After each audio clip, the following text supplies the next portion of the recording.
Welcome to the Best Business Podcast, the podcast for established marketers, entrepreneurs, and CEOs. The ones who want to join me in my mission to create 200 new multimillionaires who solve world problems with entrepreneurship. If that's you, then this podcast was created to give you access to the tools, training, strategies, and tactics you need to achieve multiple seven-figure profits as soon as possible. This world needs the best business you can build, so please get ready, open your mind, believe you can do this, and let's build a better world together for future generations.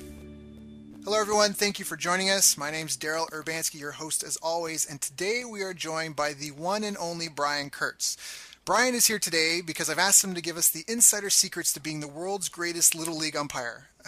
I mean, obviously, as you'll find out, he's extremely passionate about his volunteer umpire obligations, but today he's here to talk with us about direct marketing, specifically lessons learned from mailing over 1.3 billion, that's with a B, pieces of direct mail and using it to generate tens and hundreds of millions of dollars. But before you try to pigeonhole him as a one-trick pony, Brian has proven himself as a master marketer in pretty much every single channel available. For example, on top of his direct mail experience, he was also responsible for buying more than $80 million worth of direct response TV spots over a 3-year period, which they used to sell more than 3 million books.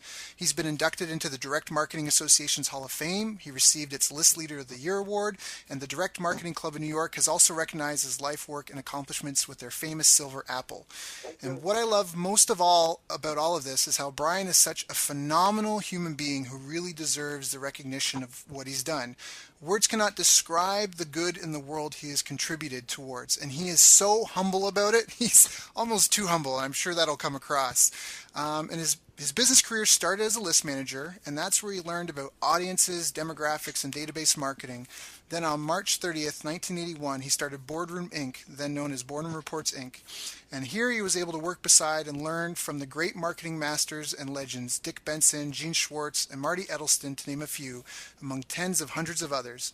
And for those of you listening, if you don't recognize any of those names, please write them down and look them up. That was Dick Benson, Gene Schwartz, and Marty Edelstein. A lot of people on this call may not know or understand the accomplishments of these people, but a secret not too well known by others is how one of Brian's proudest moments was when Dick Benson said to him, "Brian, I didn't know you before today, but frankly, I'm impressed." And he said that because Dick was fond of saying no one spends enough time on lists, and starting in the list business is exactly what gave Brian a solid foundation and the knowledge needed for the different media channels which helped Boardroom sell millions of newsletter subscriptions and consumer books. As you'd expect, Brian is one of the most well-connected executives in direct marketing, and also, as I mentioned earlier, he's extremely passionate about his Little League baseball umpiring. In his free time, he enjoys playing tennis, spending time with his wife and kids, is a loyal Rutgers alumni from his days in New Brunswick, New Jersey as a student.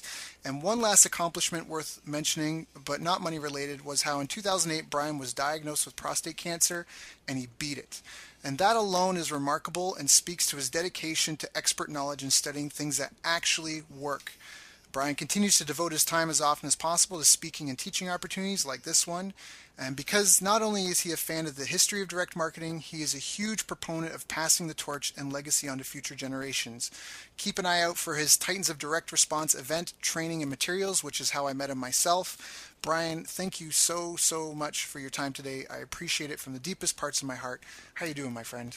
I'm good. You know, Daryl, that was probably the most researched bio of anyone who's ever interviewed me. And that's saying a lot because I've been interviewed a lot. Yeah. And because you obviously, like, you not only looked at my bio, but you read my blogs and you looked at a lot of different stuff. And what I find amazing about you, and I only got to meet you for the first time last September, and it was someone was coming to the Titans of Direct Response event that I was hosting, and it was someone who you were coaching. And this woman, Namita, who's just a wonderful woman, she was in Dubai, right? Right, yep. And she said to me, I really want to bring my coach. And I said, sure, you know, and who is he? And it's this guy Daryl. I said, I never heard of him. And then, like, you came into my life, and I'm like, who? This guy's awesome. I mean, he's like, you know, you spent, 3 days with us, and you were in our VIP group, and you were incredibly, obviously you did the kind of you were doing instant research then, because we did 28 hot seats in 10 and a half hours that day, if you recall, and you were participating in every single one of them. So I'm just really impressed that you were able to rattle off all of that stuff about me and actually made me sound way more interesting than I am. No, everyone listening. This is what I'm talking about. He is way too humble for what he's accomplished.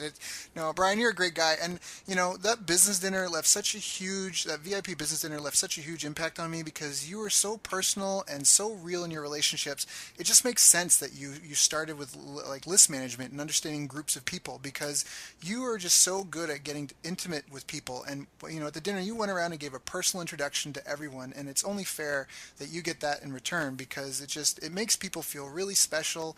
That night you made everyone glow. You made everyone feel like superstars, and it really was an event of titans, and it was an event that I'll remember forever. And that's why I made sure to mention it at the beginning of the call because your content is just phenomenal. I do follow your stuff. You're a great man, and it's just an honor to have you on the call. So thank you so much. And we could talk about some of that stuff about that dinner that we did there and what that's all about and how people can really contribute and connect in their lives. So I know, this is a little bit of jazz, but we had some questions that we wanted to cover, but I really would love to make sure your listeners get some actionable things out of this call that they could put into their own lives to make their lives more fulfilling. Yeah, no, trust me, I am going to squeeze everything I can out of that. All right, good. Here. It's good.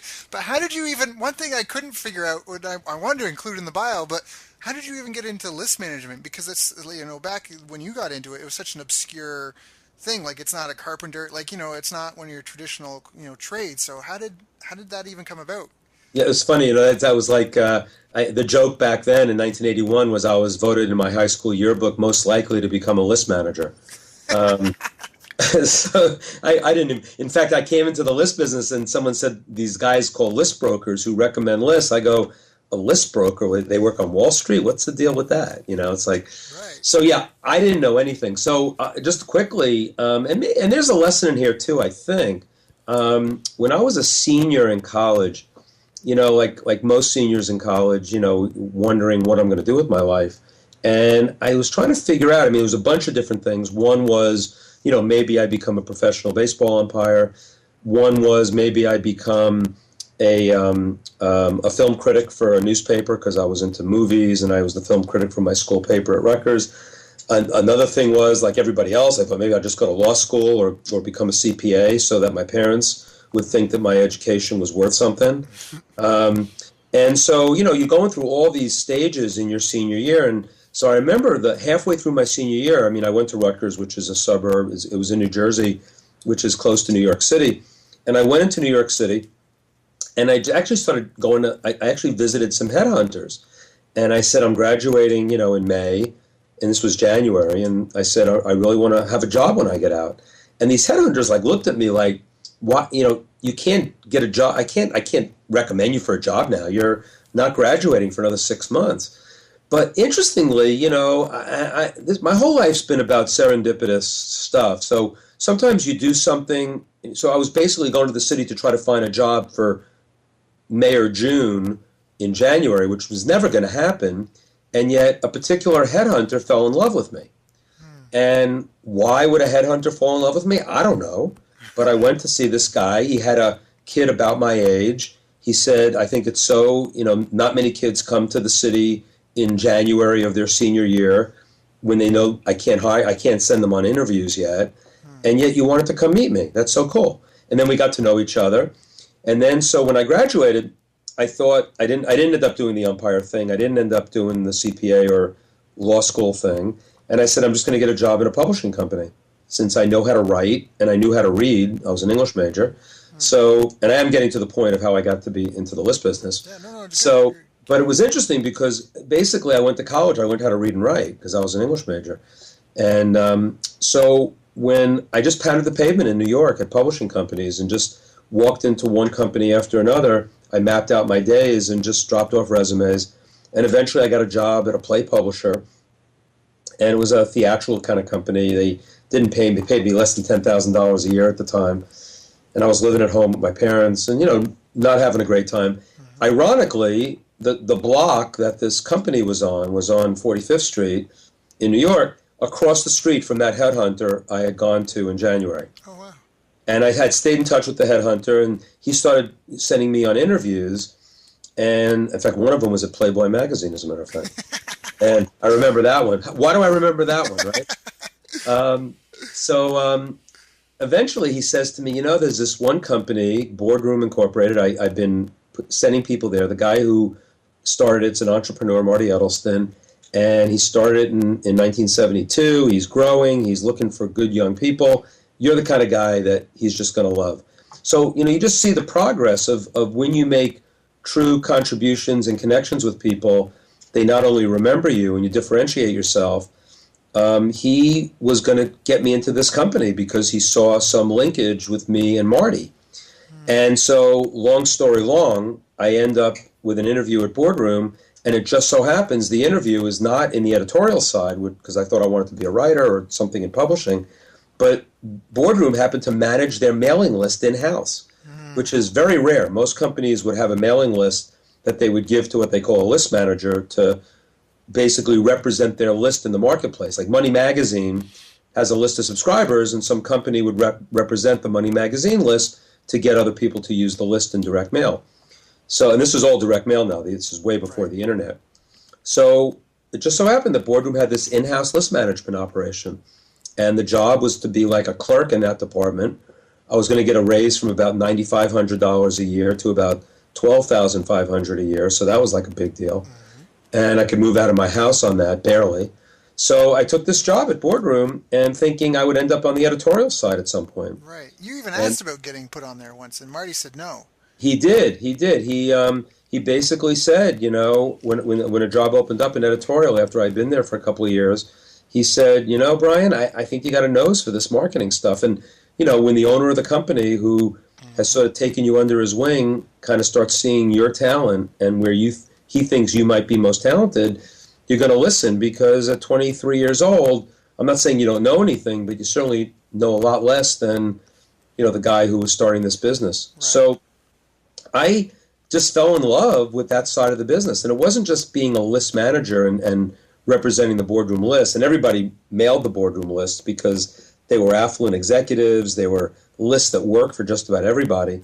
But I just loved, as you said, I think you hinted at it, that this idea that it was the audiences. It was, how an audience responded to an offer.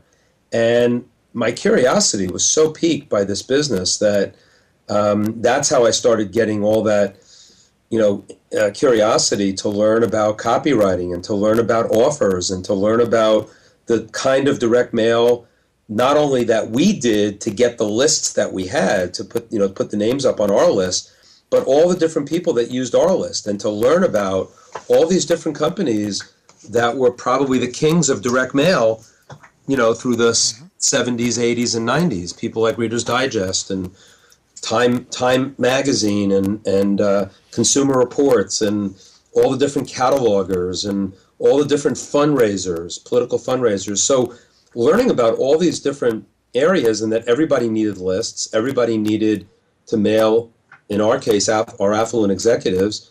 And so to be exposed to all that was just incredible. And there was no turning back. Like once, I realized that I wasn't going to be a writer. I'd figure out some other ways to do my writing, which I'm doing now, actually.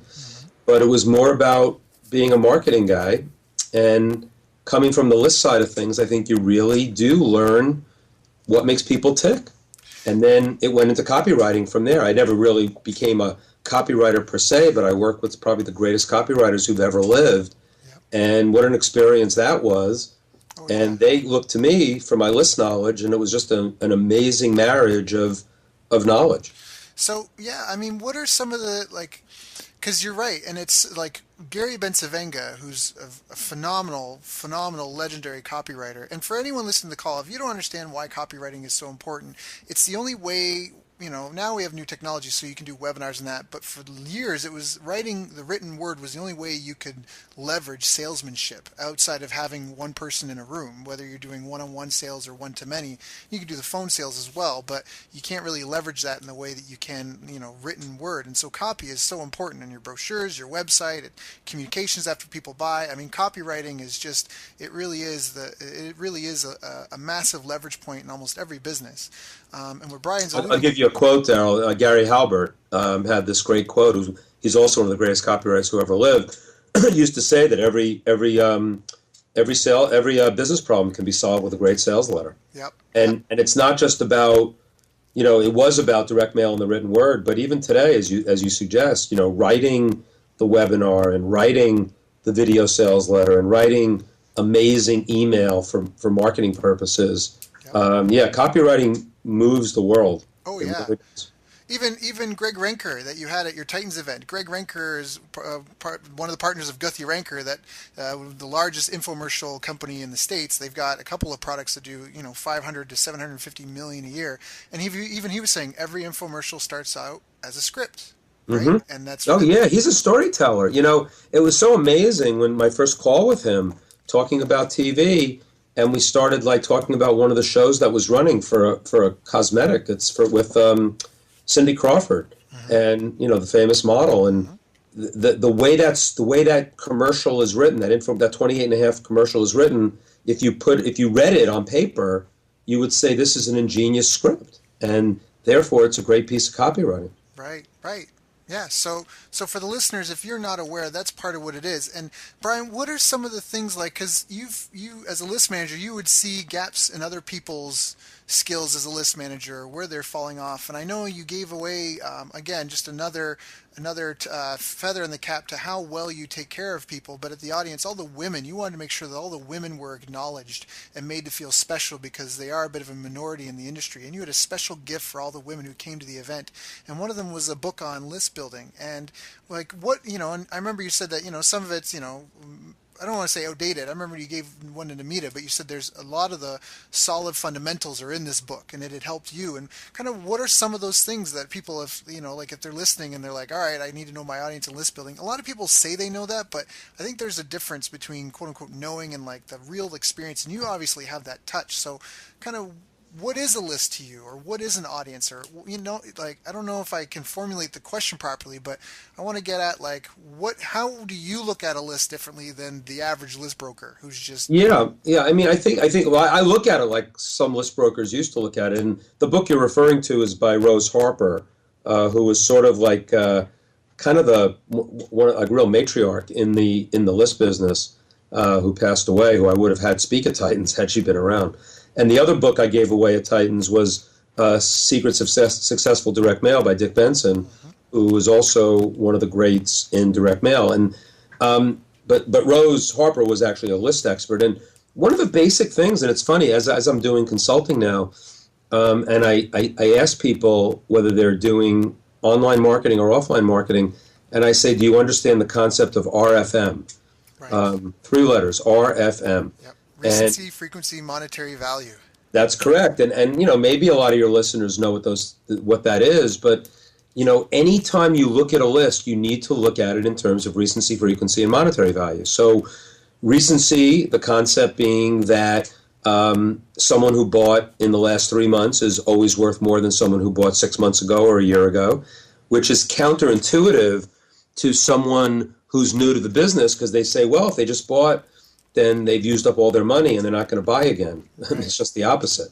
And I said that kind of tongue in cheek, but I want to get the point across that someone who buys will buy again, and making sure that you can select by recency is very, very important. But then frequency is important. So it's not just when they ordered, but how often they ordered. So there was a select that was always the kind of the icing on the cake select on most lists was called multi-buyers. And there are people who bought more than one product. And so the idea of getting a multi-buyer who bought in the last 3 months their most recent product, now you got 2 things going for you on that selection. I'm being very basic here. Yeah, no, that's good though. It's very But good. then the third thing, obviously, is monetary, how much they spend. And that was always an interesting one to me, because when you're in the information business as opposed to the catalog business, it may be actually less important than recency and frequency, whereas if you're in the catalog business, it may be more important. For example, someone who spends a lot of money on a particular type of product in a catalog is probably someone is going to be worth a lot more if you're also selling product. But if you're selling an information product like a book or a newsletter, what they spent might be far less important than the niche area that they're involved in, and whether they're actually are more recent or frequent than they are the price of it. For example, if you had a financial product, the fact that someone spent $20 on a magazine subscription might be worth more than someone who might have spent more money on something that was more distant in a different subject area. Right. So, but putting those three things together, and then it gets way more sophisticated than that when you start selecting from these huge databases of names, where the computer and statistical programs actually do the selection for you. They actually, can rank names on a database based on recency, based on frequency, based on monetary value, and based on other data like demographics and psychographics. So, the lesson for the callers here, because I'm sure that, a lot of people on this call might have very small lists, or they might have mid-sized lists. And the thing I always like to say is that, the list of 900 or 9,000 needs to be looked at the same as a list of 9 million, in that you want to have different messaging to different segments of your list. And that's where the copywriting and the list both get married together. And I'm finding that the more I've been doing consulting with people in the online world, the more this aspect, this idea is coming up as something that's really, really important to figure out how to look at audiences in different ways with different messaging. Right. So you can see that the list is also related to the copy and to the offer that you make. Right. So you have a different offer for someone who hasn't bought in 6 months versus someone who's bought in the last 30 days? Absolutely. There's another rule of thumb in the list business that your ex-buyers or your previous customers is always going to be your best list. Right. So that concept could be taken into almost any business. So someone who was a subscriber to whatever you do and they lapse their subscription, usually they lapse because of time or money, but to get them back in, you don't have to resell the product in the same way as if it was someone who was in there for the first time. Right. So when we sell to our ex-buyers, there's much more of we want you back and you're already part of my family, as opposed to I'm trying to, get you into my family for the first time. Right. Right. So if this were to be like, say, instead of trying to sell product, I'm just trying to get someone to go with me to the movies. The concept is the same, that if I wanted to get people to go with me, if I called up a buddy who went with me to the movies last week, it'd be more likely he would be able to come with me versus someone that went with me to the movies a year ago. Yeah, absolutely. And selling them on it, assuming you had a good time, and you got to find out what the objections were, like any good salesperson, right? Mm-hmm. So the objection of why they no longer want to come or to the movies, or why they no longer want to subscribe to your newsletter, or why they no longer own your product or are active in your product or what you do, now becomes the way that you have to resell them, because you have to sell them based on those objections. Whereas the new person, you're going to learn a lot from new prospecting as to what you think are the biggest benefits are of your product to bring someone into the fold for the first time. Right. And so, and that's why testing is so important. I mean, there's no one answer to any of these things, and it's why you test different copy approaches to different audiences, and it's why you test all the different segments of your list differently. That's so powerful. That really is. I mean, RFM, I mean, I already know, and it was such an aha moment for me when I was in Boardroom's office, and I remember asking that. I was talking to some of the people, and they were just saying, of all the data points that you track, RFM is the most valuable. And you guys have millions of customers, and that just blew my mind, because it's almost like you said, like you have to treat a list of 900 the same as you would a list of 900,000. And that's just really, really, really awe-inspiring to me. Now, what were kind of some of the major challenges, I guess, that you had in your career with Boardroom? I mean, now you're launching your own thing, you're stepping out in the foray, and people are kind of fighting over you. We were kind of laughing about that before. Now that you've got more free time, but what, like, were there any kind of growing pains or big challenges in that? I mean, in your evolution as a marketer yourself, and in learning the business, and in learning direct mail, and then learning how to apply it to the other channels, what were kind of some of your biggest challenges in that? Yeah, I think I always think in terms of either, I don't know if it's light bulbs or turning points, but and usually they, and I did a presentation recently, which I'm going to expand on some more. But the idea that those turning point or light bulbs, I started trying to pinpoint them, and one of them, as I recall, was the idea that I always wanted to. You mentioned it before in my bio that I always wanted to sell our products on TV. I always felt that it was such a big medium that we were not tapped into. And early in my career, I couldn't figure out a way to get into TV because back in the early to mid 1980s, most TV was 1 minute and 2 minute commercials. And to sell a product like ours, which was not that well known, whether it was our books or our newsletters, it wasn't like selling, something that was a well-known brand. And the publications that could sell on TV, like Sports Illustrated and Time Magazine, had an easier time of it because people knew what it was, and you can do it in 1 or 2 minutes. And so when the infomercial came about, the 28.5-minute show in the late 1980s that became available, I swore to myself that I was going to figure out a way to get into that business. So in that respect, it was a huge challenge from the mid to late 1980s when infomercials came on the scene, and actually having our first successful infomercial, which didn't happen until, believe it or not, 2005. Wow.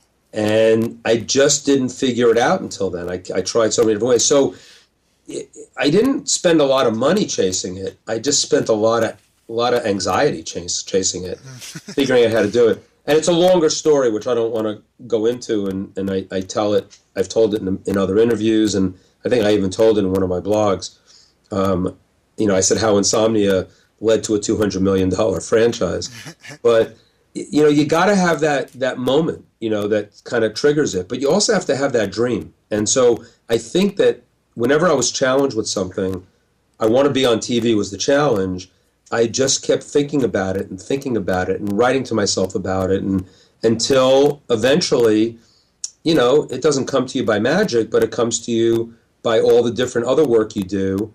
And I believe in serendipitous things like that. Now, you said you were writing to yourself. Is that a habit that you've developed over time? I didn't do it as much. Yeah, I didn't do it as much early in my career, and I probably would have been better off. But journaling, I think, is so important. Being able to, even if it's a journal that has prompts, your things you're most grateful for when you get up in the morning, and things that are wins every day at night, and training yourself to think of your life in terms of gratefulness and wins is something that I've really developed over time. And I guess back then I was still doing it in a different way, in that I was journaling and I was writing to myself and I was kind of keeping track of all the potential ideas. I mean, another big challenge was, when most of our books that sold the best back then were books that were greatest hits of our newsletters. And so we didn't have to, go out and create very much. It was just sort of rehashing the editorial. And I realized we were going to run out of editorials. So that was one of those, light bulb moments that said, how are we going to increase our reach with more content? And that led to a whole program where I started buying the rights to outside books. But that took a long time to get to. Yeah, that's a great point to bring up, because this is a conversation that's come up a couple of times recently in other discussions and other interviews. It's, do you take one product and do you try to take it around the world, or do you go inch wide, mile deep and try to, have a bigger back end? And you kind of just started touching on that. Like, you've got this newsletter, the subscription, but it's a monthly newsletter, and you do your best-selling products are the best of that, but that's a finite resource. So do you just try to sell the best of to a larger audience? Like how your solution was to license other content? Is that true? Yeah, so it was, the answer is both. I mean, we were able to go pretty deep with the content that we already had, but to bring in new people into the fold with a new product and to get into different niches, it was going to be impossible to do that without looking beyond our four walls. So you both, and I guess in the online world today, we talk about, what are the new products that we're all going to do to be the new front end products, and what are we going to do on the back end to go deeper with the products that we develop that seem to resonate the most with our audience. And you have to do both. Now, I do know that a lot of the places where I hang out, in the mastermind groups and the people I like to hang out with, they would much rather go a mile wide, a mile deep and an inch or two wide, as opposed to going a mile wide. And I think that that's been a prescription for the business models that have had the most success. And every time I think about going too wide in whatever I do, or when I'm consulting to someone who is not niching down enough, I kind of remember some of the challenges that we had at Boardroom where we were not niching down enough and we weren't too wide. And I think if we had some great successes with going wide. I mean, bottom line personal at one point, it was always close to 500,000 subscribers, which is a really big subscription list at, $39 subscription. But,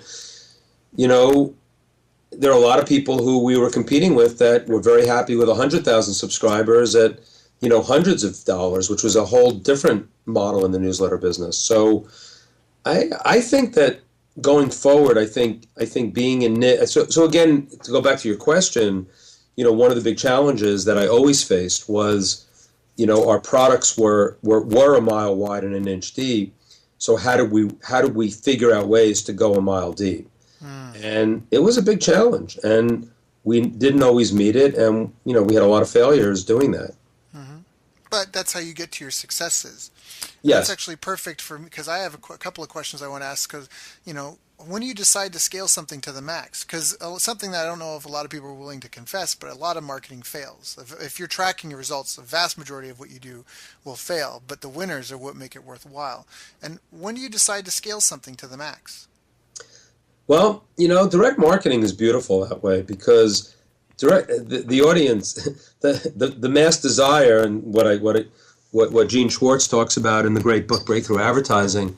I think the audience tells you when you're going to scale, because in direct marketing, you start with a test quantity and you pyramid, as we say, from that into not to huge quantities, but to the next level of lists, or the next level of audience. And as you fine tune both the audiences you can go after and the messaging that you can do through your copy and offer, I think you're going to, the scaling, this will sound kind of corny, but the scaling sort of comes to you as opposed to you forcing the scaling.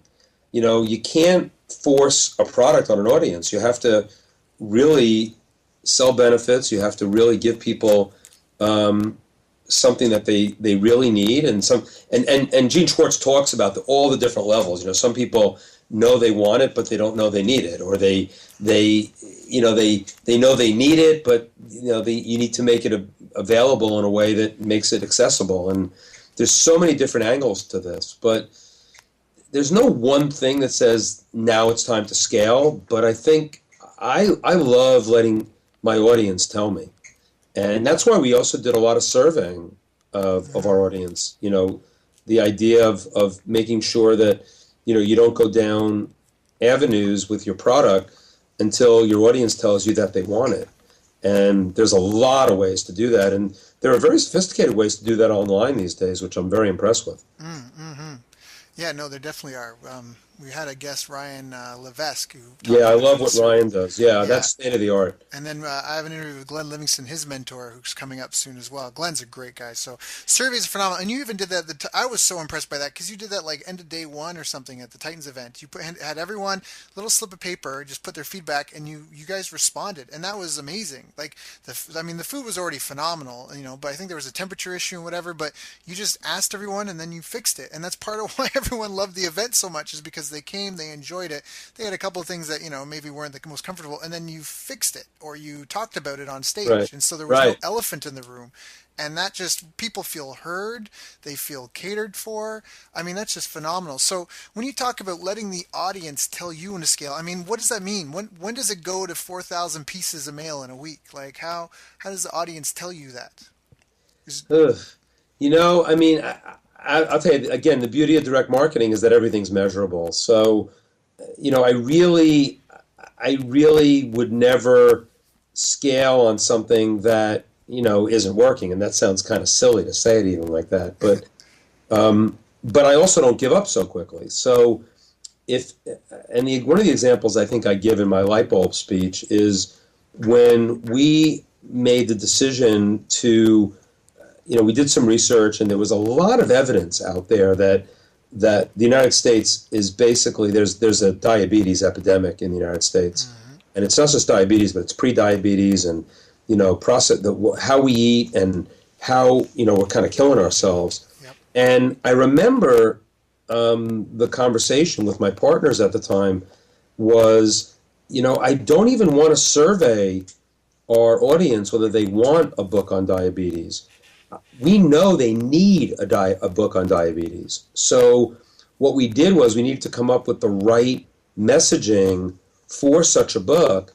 And it was an amazing experience to not force a product on an audience, but because and again, this was something that Gene Schwartz taught me, that if you understand what's going on in the world, and Gene was a voracious reader, and that's what made him a great copywriter, he always knew where the needs were in the world because he read everything. I mean, he read the National Enquirer, and he read Charles Dickens, and he read, all the current novels, and he read, all the top, nonfiction books, and he just had a sense of what people needed, what they wanted. And I was really proud of ourselves that, in the case of this diabetes book, we recognized something that we knew and we knew we wouldn't give up if the first test didn't work. And that's the other thing about direct marketing is that, you can walk away after the first test when it doesn't work, but you also could, keep your resiliency because you understand how big the universe is for that particular offer, for that particular interest area, for that particular problem, for that particular thing that needs addressing in the world. And so that was a really great lesson in when to sort of, when to break the rules. There's a great Picasso quote, you follow the rules like a pro so you can break the rules like a master. I like that. I think that's the quote. I'm close. I'm close. You said it well. Even if it's not, you said it well. But that's the concept. I mean, the idea that we've been doing direct marketing for so many years, and we understood how to test and how to roll out and how to pyramid, as they say, and how to decide when to scale, using your word. But we also knew the signs of what things we needed to notice. For example, we would do things like we would mail a small universe of names, and we'd see that the women who responded were a much higher percentage than the men. And then we decided to change one of the copy approaches for women only, and then started selecting lists of women only, and started moving to where, the product should be going. That wasn't diabetes; that was a different product. Right. But we didn't know that it was a product that was going to be as gender. We thought it was going to be a gender neutral product, and it wasn't. Right. And so we let the market tell us that, and then we were able to scale into the female market on that product, but not necessarily across the board. Got it. Yeah, that's a great example. So you put it out there, and we did an interview with Max Carey, who's a phenomenal individual such as yourself, and he was talking about that. Most people, they just launch a business and then it either fails or flops, but they don't actually invest the time, the 8 to 18 months to dial it in, to almost like those old school radios. We had to turn the knob to get a clear radio signal. Right. You throw it, and that's almost what you're describing. You did your research, you put your best foot forward, you launch it out there, and then based on analyzing, that was on your blog, Follow the Money. Following the money would show you, I guess that's when you said so eloquently, letting the audience told you that you needed to almost specialize your copy and even your product for the female market and roll this out. Is there any other examples? Do you have another example of like a quick campaign that you kind of rolled out and quickly were able to scale based on some feedback and just following the money, so to speak? The TV thing, we were able to scale pretty quickly. Like what happened with that was interesting because we again broke some rules, but they made sense because in the infomercial business, we were even back then. Most of the infomercials were written and devised by a certain formula where you would do 7 minutes of selling, and then you would have a call to action of some sort, then another 7 minutes, and then another call to action, then another 7 minutes, and then like the full blown offer again. So you'd have the offer would come up. It's sort of like on an online offer, having the first link to the sales page above the fold, or whether you should have it just below. Whatever your strategy might be as to when you start selling. And in this particular case, we had to build something because it was a book and it was a series of premiums, smaller books, and we also wanted to build the case because no one knew our brand and didn't understand that we had all these doctors who were being quoted in the book. So what we did was we kind of broke a big rule and said, we are going to go 25 minutes out of 28 and a half and not offer the call to action for the first time until we were maybe 24, 25 minutes in, because we really wanted to build the case for both the offer and, the sales message and the content. And it was kind of a breakthrough format. And then because we understood that was a format that worked for that type of a product, we were able to get 3 out of 4 successes on TV in our first 4 shows, whereas most people said that you'd be 1 out of 15 or 1 out of 20 infomercials would work. So I think, so that was one where the audience was going to, we had an inkling about it. And we were ready. We were kind of ready to go to a more formulaic approach if we had to, because we weren't going to give up. We thought we had a good product. We thought we wanted to do an infomercial. So we might have done something with an earlier call to action if that didn't work. So, that was a really interesting, and the audience really did tell us that there was an incredible appetite for building to the crescendo, as opposed to, 3 crescendos, so to speak, if there is such a thing, because I don't know if you can have more than but I think that, that's one that comes to mind right away. I think that, seeing different, copy approaches where I remember there was some covers of some outer envelopes where we kind of focused in on more specificity, where it was, the 10-cent cholesterol cure or the lunchtime facelift or whatever. There was a whole series of kind of not that it's easy, but it's simple for people, and that you kind of put some specificity on it. And that was just a theme that ran throughout so many other things that we did. So we were able to scale from one product to another without ripping off the copy from one product to another, but using kind of that general approach. So they're just, you kind of follow. One of my mentors, Adolf Auerbacher, had a great quote. He says, always follow the anecdotal evidence. And I kind of still live by that. There's so much evidence out there, and you just have to listen for the clues. I'm actually writing that down. Sorry, listeners, this calls for me too. No, but I think that following the anecdotal evidence is such a cool thing, because you're kind of watching someone else maybe not perfect the model, but do something within a model, and frankly. Some people are like, I thought we were inventing something with the infomercials we did. I thought we were inventing something with some of the direct mail we've done over the years. And in a lot of ways, we were just sort of perfecting a model that was kind of a variation on something we had seen. And, those are usually the biggest things, the biggest successes that in my career anyway. Now, were there any of those campaigns that you thought would have done well, or that you thought it would scale, but it didn't? Is there ever a time we talk about direct marketing and how it's measurable and therefore you can track your numbers, and as long as you're profitable, you can feel confident scaling.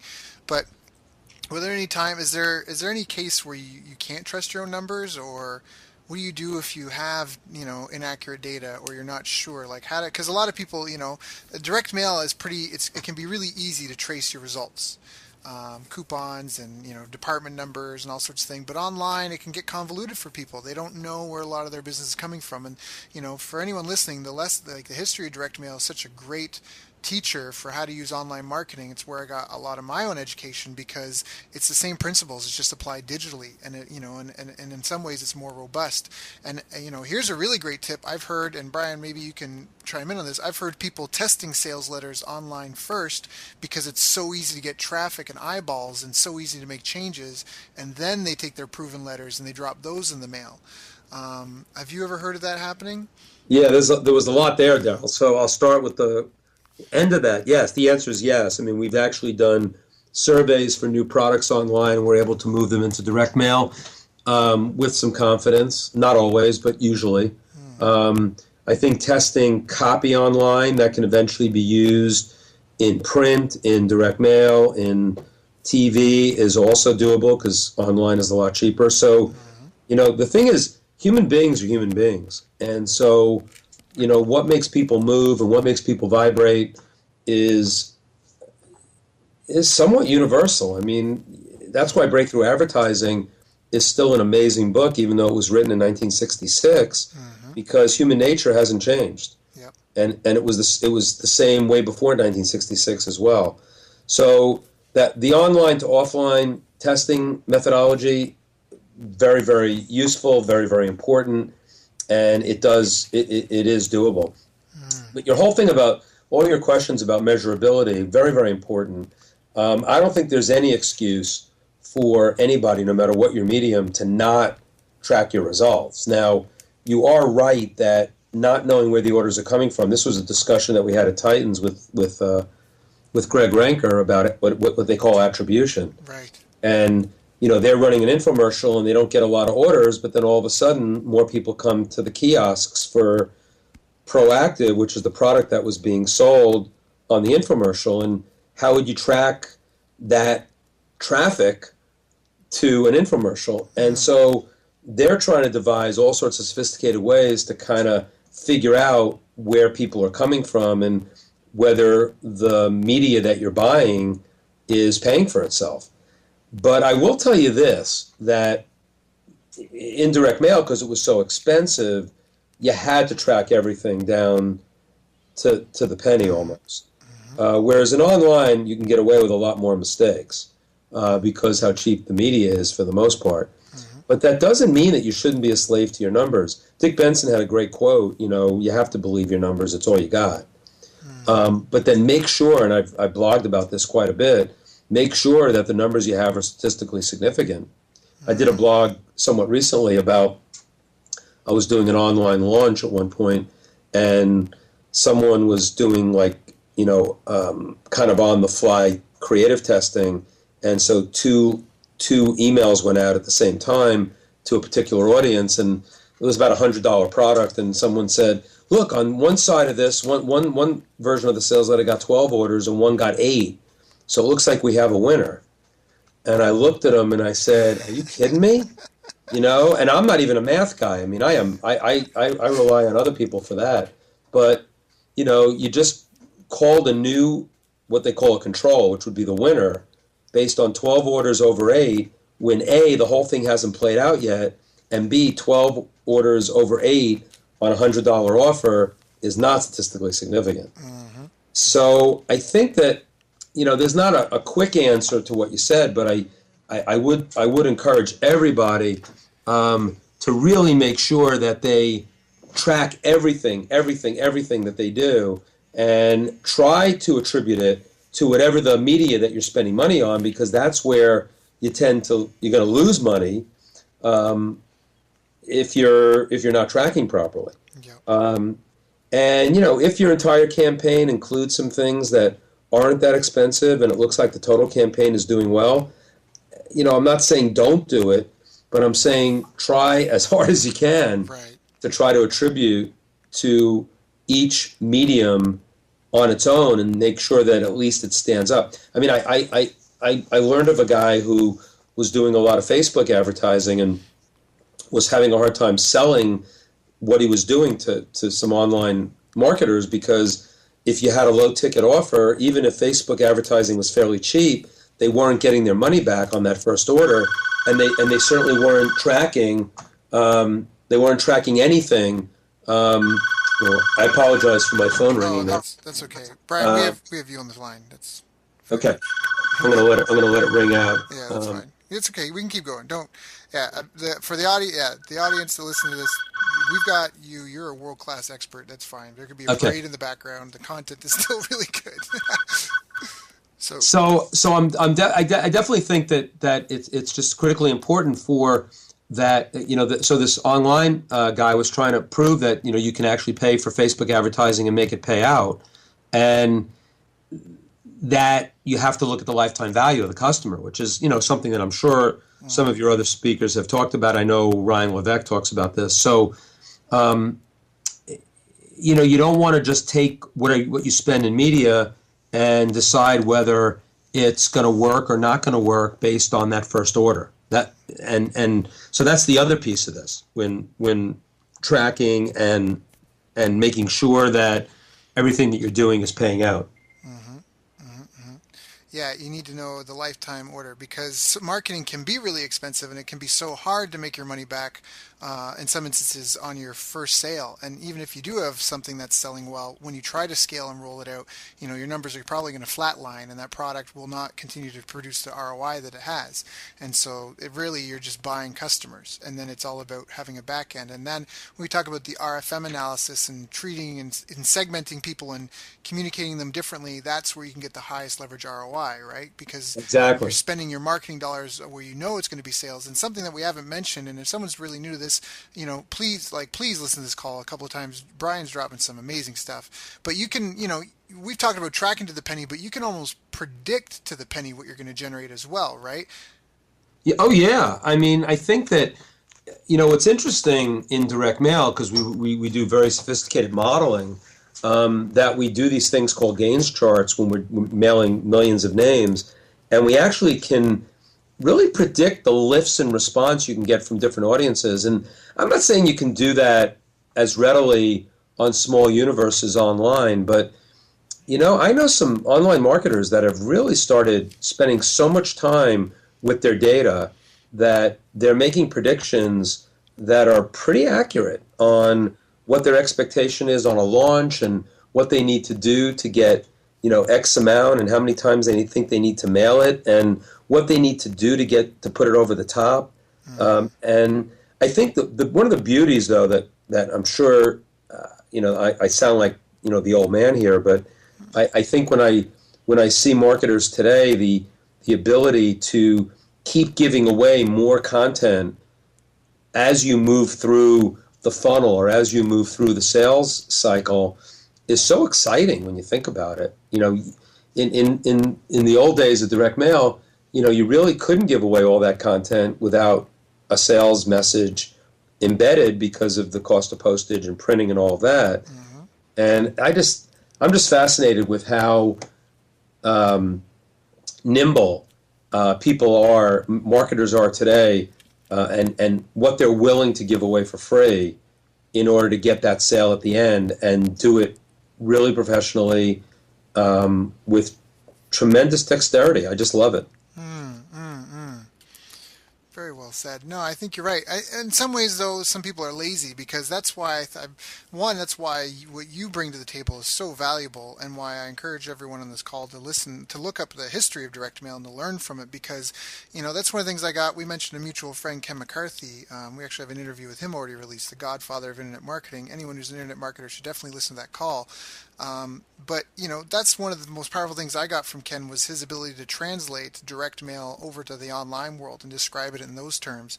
Because you look at a lot of people today, and they don't understand the power that they wield. You know, like you can target people on Facebook or even on Google down to like the thought that they're having. Like, you know, to like just with insane detail, you can target people. You can target left-handed blonde women that only know how to hop on their left foot. Like, you know, like you can just, it's crazy how easy it is to access those people and at such a low cost. You know, the internet's the most inefficient marketing medium, a lot of people have said, but it's the most effective. Or sorry, wait, it's the most efficient but the least effective, right? Well, yeah, because I think that you have to. I think don't get fooled into thinking because it's cheap that every time you email somebody inexpensively, that there's not a cost to that beyond the 75 cents a thousand. Right. Because, you know, there's a theory, Gordon Grossman, another one of my mentors, who was a guy who built the Reader's Digest in the 1960s and kind of invented sweepstakes. A lot of people owe him a debt of gratitude.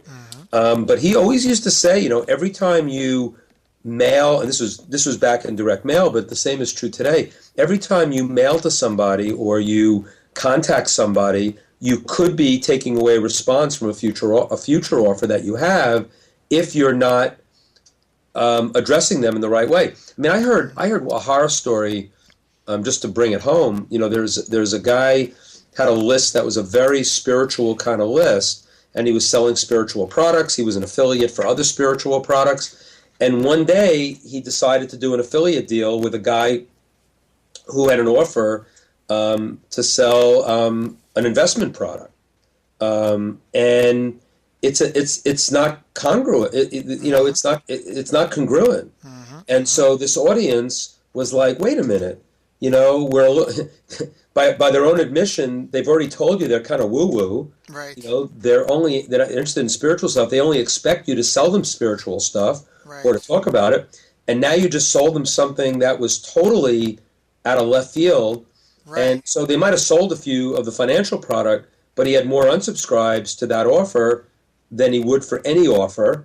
And you now might have taken a lot of people who didn't unsubscribe to not be as receptive or open next time when you send them the spiritual product again. Right. I'm giving you an extreme example, but the examples are all over the place in terms of, you know, every time. I think the saying goes that in direct mail, every piece of direct mail had to sell something because we were paying so much. Right. In email and online marketing, every piece of promotion must achieve something. Right. And if it's not serving a purpose except to just sell something that might not be congruent, be careful, because your list is going to turn on you. That's awesome. No, that's so true because I mean, it's so easy to click and make people disappear. That's the other part of it with the online. Yeah. So with direct mail, you can just keep mailing them to a certain point. But no, I think that's really good because that's where I think you really have had your advantage in coming from the list perspective and studying the people and just the human touch that you always have brought that just impressed me so much when I was at the direct responsive. Like you were such a great role model. Not just the survey you did, trying to like acknowledge all the women. You built so much goodwill. And actually, we gave away. I spent $50,000 just on the giveaways at that event, which I was so proud of, and I made jokes about it, if you remember, because a lot of people, they had to ship the stuff back. Right. And they were actually complaining about me giving them too many good things to take home. I'm in Canada now. I shipped all that stuff to California. Now I've shipped to Canada. It's actually upstairs in my living room. I was just going through it. You're right. There's like 4 of these massive binders, and it was great though. No, but you're right. You over-delivered so much. People were like begging you to stop. But over-delivery is actually a kind of a tenet of direct marketing. You know, the idea that you always give the customer more than they ever would have expected, and that's true.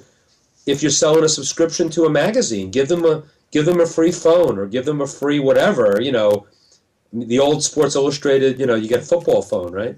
Mm-hmm. But you know, everything. You know, how many premiums, how many bonuses am I going to give you when you buy the initial product? When you're doing anything. So, you know, over delivery will never go out of style. No matter what you do, whether it's online, offline, whether you're a solo entrepreneur or whether you're in a big corporate environment, that's something that is such a great marketing lesson that, in terms of over-delivering. Yeah, I agree. You definitely set a great example. I want to be respectful of your times, but there are two things I wanted to ask you. One is just what I wanted to ask you about the habits that you like that the most successful marketers and business people you know of have had. I read an interesting article earlier today actually about how average people, successful people, they only sleep an average of 6 hours a night and stuff like that. What would you say are the kind of the habits if someone was to try to change their behavior, or they wanted to try to emulate success as close as possible? Is there anything that you've learned over the years that you feel like you already mentioned journaling? We talked about testing, over delivering, segmenting your list. Is there any other ones that come to mind as far as like a habit that you should have as a business owner or as a marketer to be successful? Yeah, you definitely hit on a bunch of them. I think that a lot of people are trying to teach me how to respect my own time. And, it's funny. I mean, you just said it, and I could sit on, I could sit on the phone with you for hours. You're such a good guy, and, I know that you'll keep asking good questions. But I mean, when you're like, this idea that overload doesn't serve anyone, and being an overload and trying to serve somebody is kind of a disservice to them. And so, there are people that, take their whole day, and basically their whole day is in 5-minute segments, and I'll give you, 4 segments, which means you get 20 minutes. And I don't think you have to be as religious as that to it, but I think that really, prioritizing, figuring out what's the most important thing to do today. I don't do it every day, and that's when I get lost. Putting the 5 things that I want to accomplish today at the beginning of the day. Usually, I separate my business and personal. So, one thing, I'll have my list of my top business things I want to get done today, and my top personal things I want to get done today. Everybody has their own methodology for that, but I think that really respecting your own time and giving yourself kind of permission to be a little ruthless with your time. And I'm going to have to learn how to do that better. So that's probably the one that popped into my head first and foremost. I think also just the whole concept, and I mentioned it before, of gratefulness, that I think that, grateful for every day you're above ground, and grateful for, the people in your life. And, as you get sort of stressed out, and as you start not being, being agitated or not being pleasant to people, I think the world will end up turning on you. I don't want to be too woo-woo about this, but I think karma's a bitch. And so I think that if you put out, and I learned this in a bunch of different lessons over the last bunch of years, that, when you're not for the success of others, if you're not for the success of others, you are absolutely going to get ill. You will physically get ill. And there's a Brazilian writer who I started reading recently. His name is Norberto Keppe, Norberto Keppe, Kepppe. And he has a book called The Origin of Illness.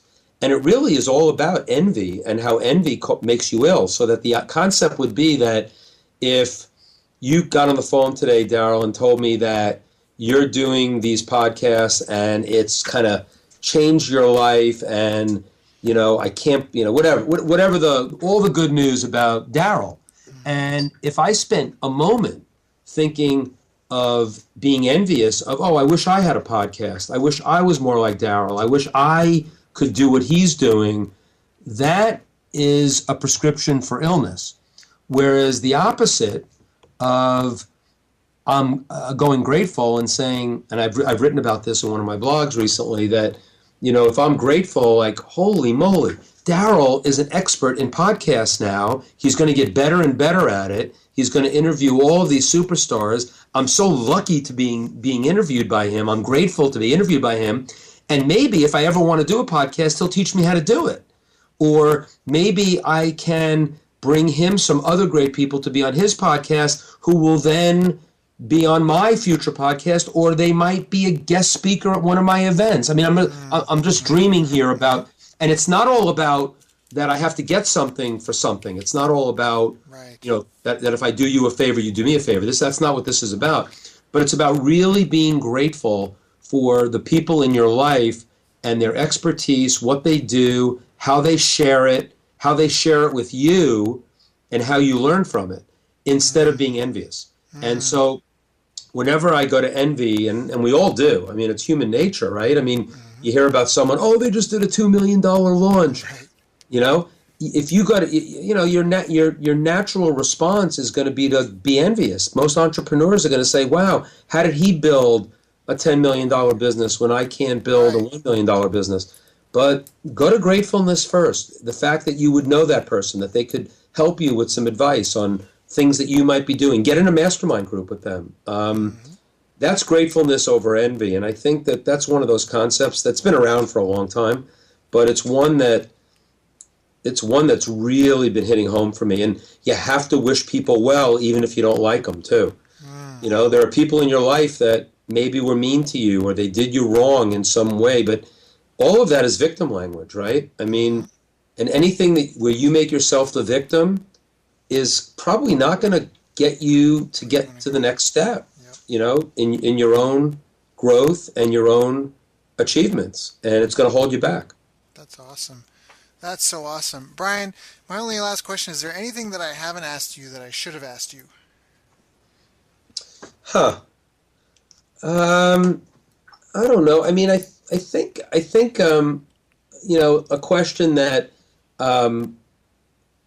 I don't get asked that often, but it's kind of for me, it's a potential moose on the table that I want to dispel as quickly as possible, and it's that the fact that I use T-Rex the dinosaur as part of my email address, and I just don't see myself as a dinosaur, and yet I do think that knowing the eternal, and you kind of hinted at this, knowing the eternal truths of direct response marketing that I've experienced and bringing them forward I feel like that's my life mission. So maybe the question could have been, not that it would have been a better question than any one that you asked me already, could have been something like, what do you want to do when you grow up, Brian? I mean, you've had a pretty good career, and you just left a company after being there for 34 years, going out on your own. And as I think about it, and I just wrote about it this past week because I've been thinking long and hard about it, because I want to make a bigger difference. I don't want to make less of a difference. And when you don't have a big company behind you, sometimes it's harder to do that. But having impact in the world is really about, who you're going to surround yourself with. And what's the old expression? You're kind of you're the average of the 5 people you spend the most time with? That's correct. And so I've got to continue to just spend time with, people that are going to make me play a bigger game and create a bigger impact. So I guess the question could have been, what makes you qualified to be relevant to marketing today, based on the fact that, you spent most of your career in the direct mail world and in an offline world, and you've only learned the online world along with everybody else.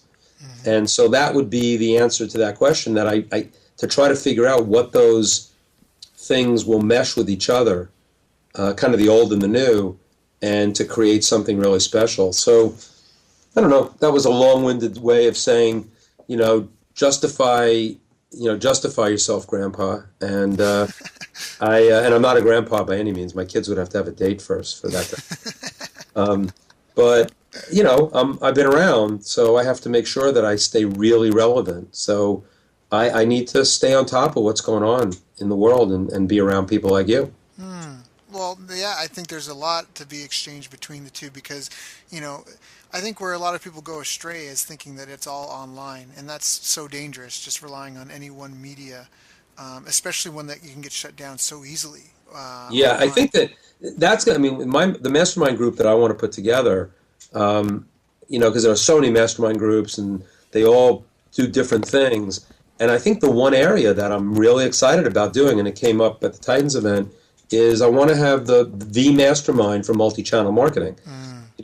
There aren't really any masterminds either for offline marketing because no one wants to just do offline. And I don't know that I want to do that either. I could probably do a mastermind just on direct mail and print for online marketers, and they all should be looking at that. Oh, they all should.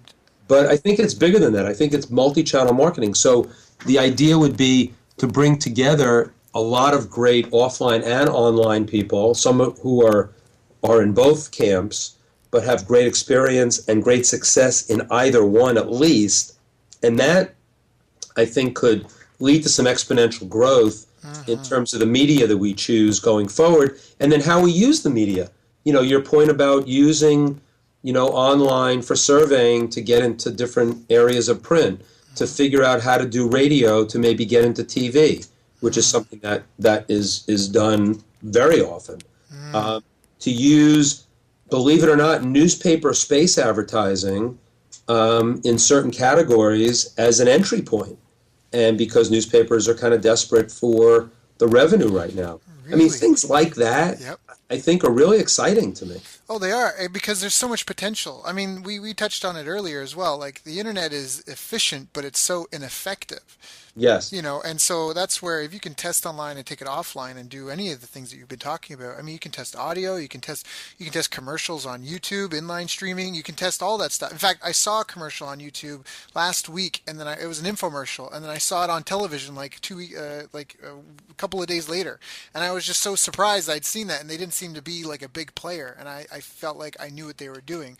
I don't have any proof, but they just didn't seem like, they didn't seem like Guthrie Renker. I'm like, they tested that online, and then they paid for it offline. So exactly. I think there's a huge potential for and I think that in some ways, you might be concerned about keeping up with the 20-year-olds, and it's good to keep tabs on them, but you just have so much knowledge and the experience, and I feel like you could whatever you want to do, Brian. You're such a humble guy, and you downplay your accomplishments so much, but when you're not in the room, people talk about you like a god in some instances, and so you, in some ways, I think need to, I don't know, I don't want to give you advice, but get a pair, right? No, exactly. Get a pair, go out there. I have taken on a mentorship role, and I like coaching young entrepreneurs, and I know that I'm creating a lot of value there, and it's been very rewarding. So I'm hearing what people are telling me. It's I do have to step into that. I think you're absolutely right.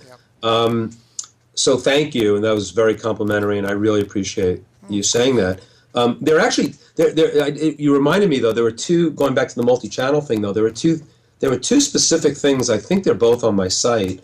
One is a thing that's titled "Everyone's Going Right, Time to Go Left," and it's an interview that Joe Polish, who's a great marketer, did with me, and it was about direct mail, but it wasn't about direct mail as a lead generator or as a front-end marketing tool, but it was using direct mail on the back end of online marketing, so that some of the things that you kind of hit home when you were talking before about online marketers as they move up in the Ascension program or in a funnel where the pricing is getting high, there is still a lot of room for physical product and offline marketing, and that's what we kind of talked about in that interview. And then I think there was another article there, or at least I know it's on Copyblogger, and it's on my blog, and it was something like...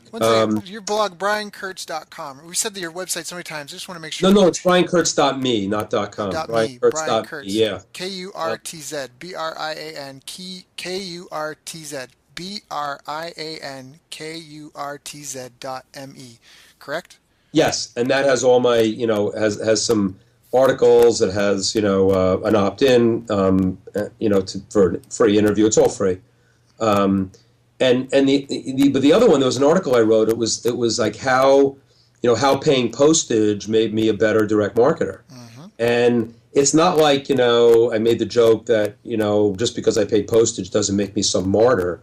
But, when you're paying for postage and printing and all of that, what went into the sales message and what went into what we had to do before sending something in the mail, that same discipline can still be true online. What you said before about, why be flippant with your messaging online just because it's cheap? Yep. So I'm a real believer in those kinds of messages. And when I've consulted with some people, we've spent a lot of time on email and online messaging that is much more powerful than what they're doing. Even though what they're doing is working, it may be working, but it's I think you used the word lazy. Mm. It's lazy, and therefore it could be turning more people off than you want. Yep. And I say to people all the time, if you can get your open rate, if your open rate's 18% and it can get to 28%, and then you're in a weekly situation where you're delivering content, when you're ready to sell something and they're opening at that, moving that open rate by, some small percentage could be game changing for so many businesses, Mm. especially if they have high ticket products. So, I think, coming full circle, we started in lists and then we went a little bit into creative, underestimating, I'd say ignore list selection and segmentation and creative that goes with it at your own risk, even if it's cheap to send email.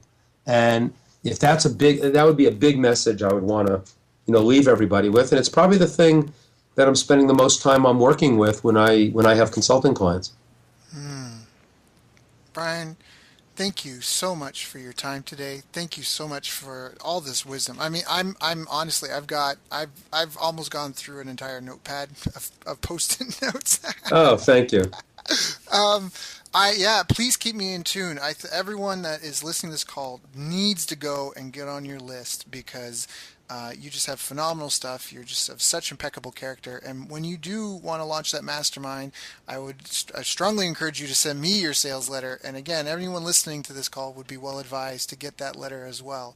So once again, the website is briankurtz.me, BrianKurtz.me. Is there any other way for people to get in touch with you, Brian? Yeah, I mean, I'll give an email. I don't check it all the time, but it's the one that's attached to my LinkedIn account. And if people had a question, I do get to it. So, and I do try to respond to all my email. And I use going back to the dinosaur. Um, it's T-Rex Cowboy, T-R-E-X Cowboy. So I'm T-Rex the dinosaur and the internet cowboys, right? Um, and T-Rex Cowboy, the number one at gmail.com. T-Rex Cowboy one at gmail.com. So, if people want to throw me a question or something, and I will see it, and um, I'm open to hearing from your listeners because if they're listening to you, I know that they're probably people that I'd want to be involved with. Oh yeah, and there are definitely people that could learn so much from you. Your event was definitely one that left a huge impression on me. One as a role model for how to host an event, how to take care of people, as well as just the caliber of people you were able to get there in the room and the speakers that were there. It was phenomenal, Brian. It was such a great way to meet you and just how you conduct yourself. And anyway, you're definitely someone that I hope to have a long-standing relationship with. And Same here. yeah, so thank In you. fact, you're the one that inspired me. Because you were coaching some young entrepreneurs, and you were one of the. I think I told you this in an email that you were one of the influences in that. Because I'm not going to make a lot of money doing that. I mean, because most of the young entrepreneurs don't have a lot of money, but it's really. I know that I could provide so much value because that's where my experience, I think, can help when they're just asking me business questions and about trying to make decisions. And I just wanted you to know that you inspired me in that area because I know you do some of that. So thank you. Thank you, Brian. Thank you. Yeah, I'm grateful for this call today for sure. I've been looking forward to it for a long time, and it was just as good as I had hoped. So Oh, thank you. thanks, Daryl. You've reached the end of our interview. Now, first, let me thank you for listening. I appreciate and respect you more than you'll ever know. And now I'd like to ask you a couple of questions. First, what three lessons did you just learn? What three aha moments just jumped out at you? Second, what can you implement for yourself and your business in the next 24 hours? Third, what can you give to someone else to help you with or give to them to just do it for you? Whatever it is, remember taking action is the secret sauce to results. Now, if you think this interview would be helpful for a friend, please give them a link to it. It'll help them and it'll help me too. I'd also like to invite you to help me find out more about the challenges you're facing, your dreams, your goals, and how I can help you overcome what's holding you back. We both do better when we know better, and your success is my success. So please reach out and interact. You can visit our website, bestbusinesscoach.ca for Canada or California, where I'm from and where I'm living. You're welcome to also try out one of our paid programs. You can find us on YouTube, Facebook, and pretty much every other social media channel you can think of. You should also subscribe to the podcast, and if you're enjoying them, please leave us a nice review. It really helps. That's all for now. Once again, thank you. Take care of yourself, and remember, the world needs the best business you can build. And I believe in you.